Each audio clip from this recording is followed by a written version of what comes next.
OK，又到同大家吹下水，講下波經噶啦。咁今日同大家講嘅話題就係高爾夫球呢樣運動嘅。咁如果大家都會覺得呢樣運動係屬於老人家或者有錢人先去玩嘅運動呢，其實係錯嘅。但係以前可能係啦，而家就唔同晒噶啦。而家係好多後生人玩噶啦，因為自從阿 Tiger Woods 啊、Michelle Wie 啊、Rory 嗰班人，即係後生嗰班人打呢，已經開始好多後生人已經開始接觸呢樣運動，同埋呢樣運動嘅消費能力呢，唔係你想象中咁貴嘅，係好大眾化嘅。咁同埋有好多人，我都會覺得好多人都會覺得呢樣運動係好悶啦、好戇居啦，同埋好嘥時間。咁因為通常我哋打一場波都要4個鐘頭咁耐嘅，咁同埋你啲人覺得戇居就係因為你話我打完個波出去又要行完又打，係好戇居嘅動作嚟嘅。咁當然啦，如果你唔識打波嘅話，俾你打10幾下都打唔到個波出去嘅，咁梗係戇居啦。因為高爾夫球呢樣運動係你係一定要思考去諗每一球波點樣打，因為你唔同其他運動。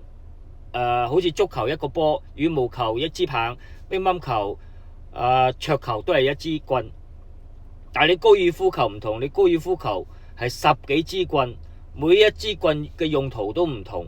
你要去諗邊一支棍去打咩情況，打咩位置，點樣去處理，即係你要諗好多嘢㗎，唔係咁。即係唔係你諗得咁簡單嘅高爾夫球我拎支棍拗個波出去就算，唔係咁噶。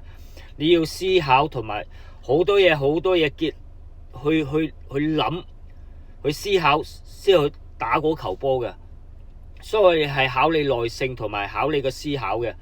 咁同埋高爾夫球好處就係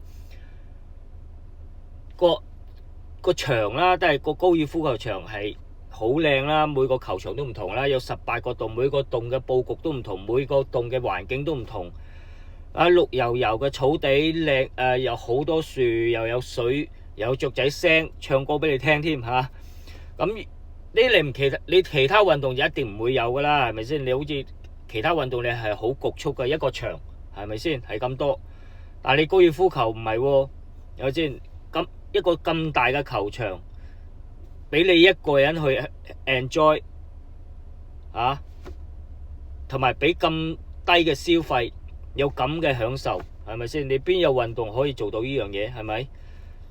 咁其實同埋我都覺得高爾夫球趁後生就最好接觸呢樣運動去打，就唔好話等到60、70歲退休先去玩呢樣運動，嗰個已經係 too late。因為當你上咗個年紀再去練去學咧，你啲手腳或者你骨頭已經硬化晒噶啦，你係好難去 swing 嗰個姿勢嘅。反而如果你越早學咧，你個身體喐動多啲咧，變咗你年紀大咧，仲可以 keep 到你個 swing。咁當然係一定慢啲噶啦，但係你一樣可以玩到。所以呢樣運動就係最好就趁後生玩，唔好等你退休60、70歲先玩咧，已經係遲噶啦。OK。